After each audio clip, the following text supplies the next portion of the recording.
Stop stressing yourself out wondering if the guy likes you and think about, do you like how he's treating you right now? In my experience, if there's a question about if he likes me, he doesn't like me. 100% agree. If you are constantly asking other people to help you figure out if he likes you or not, he doesn't like you. Go watch that whole video. It's linked in my caption. And follow her, of course, if you're not already. I'm going to show you some examples of just how hard I tried to convince myself that a guy who was absolutely not interested in me liked me. And honestly, deep down, I knew he didn't like me, y'all. And I'm pretty sure most of us know. That's why we keep asking people, because we feel unsure. If you feel unsure, it's no. Now, before I go into all the examples, this doesn't mean that, I know there's like the attachment styles and like anxiously attached and all that stuff. Like, I don't know how much I believe in all that. I mean, I'm pretty sure it's all valid stuff. Because there were moments when I was dating Anthony, my husband, where I was a mess. Those were trauma responses. Even back then I knew, holy crap, this is a really dramatic response to literally nothing happening. Like there was one time when Anthony didn't text me back when I wanted him to text me back, and I was like,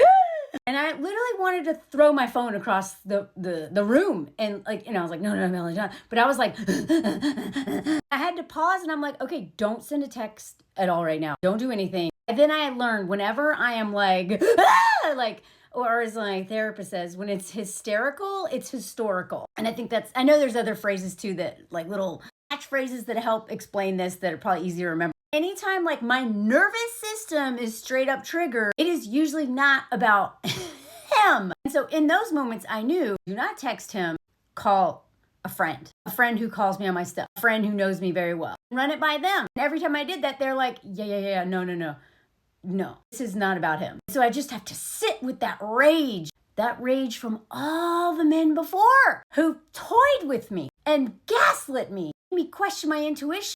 That's what that rage was about. So what I had to do was to not sabotage my relationship with this man who I deep down consistently felt safe with, comfortable with, relaxed around, never had any of the butterflies or anything like that. I had to make sure that I did not project all of my rage at the men before me on this man who'd done nothing. So I just want to put that out there, because it's not that even if you're with someone who's like a really great partner for you and treats you really well, that you are not going to have trauma responses. And a good rule to go by is if your nervous system is ignited and you're like, then please don't contact them. Contact your support system, which is why I say it's really hard to date in a healthy way without community. At least at one or two friends who know you so well and who are brave enough to be honest with you. I don't mean like friends who are like, I'm going to make excuses for this person. We're going to excuse any of his behavior. I mean friends who know you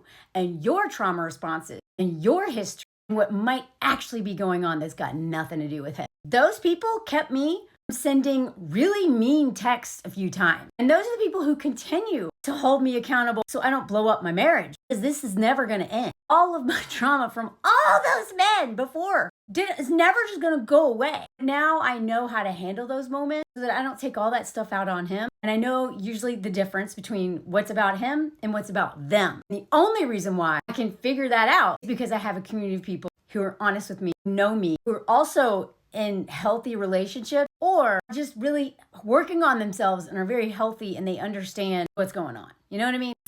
So from the beginning, I never doubted that Anthony really liked me. He didn't love bomb me, didn't do any of that stuff. It was consistent. It wasn't over the top, right? I have my own life. I existed within my own little world, or my big world, my amazing world, before he ever entered it. If I'm available all the time, if him and I are talking all day, every day, like, what am I doing? I'm also like showing him that I have nothing going on, which is not the case. Or that I'm going to give up all that stuff for a man, which is not the case. But it was just, I just knew. I never doubted it. All I needed help with from friends was to sit through those moments of internal storm and make sure I didn't say something that I couldn't take back that wasn't even true. And I think I've told y'all before, when he went out of town for a few days, maybe I should tell this whole story again, but that's another video. I got it in my head that he's probably like forking a bunch of other women. So I made dates to fork a different guy every night while he was gone. And then I ran that by a few friends and they're like, what are you doing? Like, what? You know, so I got to tell that story. Remind me if I forget. But all the men before him, all of them, I knew deep down when they weren't interested in me. Even like that guy I dated for a year, my first like kind of healthy relationship, like kind of, he was consistent. He was really into me.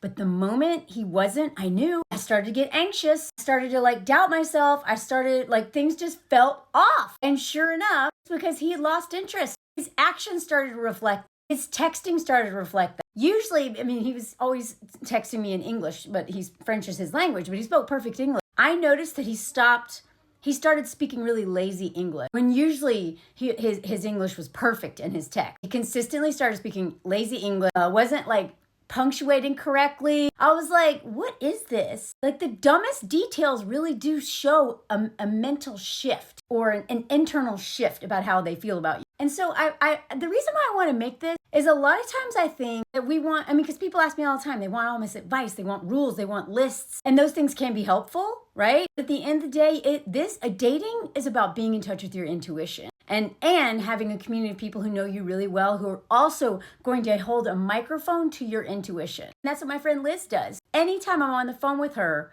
it's like my intuition is talking to her. Sometimes she doesn't have to say anything. I'll just hear myself talking and then she'll be like, sounds like you actually know what to do. You just needed to say it out loud. Or you needed me to like co-sign what you already know. I'm like, yeah, you're right. Thanks. But when I was dating like Breadcrumb guy, who I've talked about a lot on here, let me just show you how ridiculous this was. Every fiber of my being knew that this man didn't like me. Then every once in a while, because he'd like give me a little bit of reassurance, I would be like, oh, maybe he does. That's honestly what I was like almost addicted to. He just consistently sucked. I would have been like, okay, whatever. I always did just enough. At this point in time, and I think I was like 40, when this was going on. At this point in time, I knew that in moments of weakness, I will forget everything that that I should remember. So I kept changing his name to try to remind me of like the truth. So in the beginning, I was like, I changed his name from his name. Within like a couple weeks, I changed it to you're not dating. Just in case I forgot. Funny thing is I just screen grabbed all this because I was like, okay, one day this is going to be funny. Right now, this is torture. So, this was his name at one point. This was his name at another point. Sometimes I would be a little bit more gentle, like, honey, he doesn't like you. Like, I swear I have so many voices like, cut him off. And the other one's just like, honey, he doesn't like you, This like southern aunt being like, honey, he don't like you. And then he'd send one text and I'd be like, okay, maybe he likes you. This name didn't last long. It was like one day of like, well, maybe. This is the final name in my phone. It's still this. It's archived. No.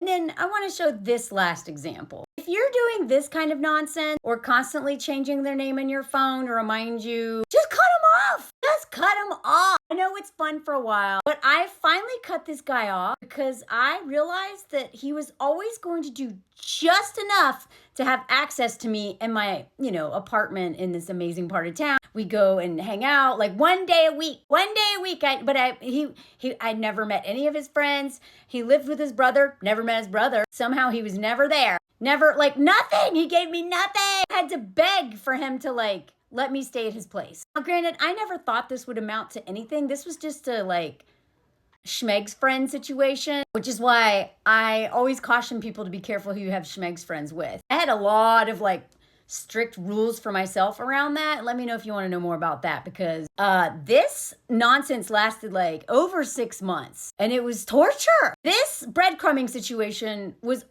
it wasn't as painful as like the domestic violence relationship, but it made me feel on that level of crazy. It made me hate myself so much. This photo right here was taken one of the last times we hung out. And I remember we were with a couple of my friends. Because again, he always came with my friends. I never was with his. And I texted my friend next to me because he wouldn't take photos with me. I mean, he's French, so they don't really like do this kind of stuff, posting. But he didn't even want to take photos with me. So I texted my friend, hey, will you like suggest taking a photo of us together? So she like waited 5 minutes and then was like, hey, can I get a photo of you? I totally did this. If you are masterminding things, manipulating the situation, having your friends plant a seed or talk, if you're doing any of that, even if you're asking other friends, do you think he likes me? The answer is no. Cut him off.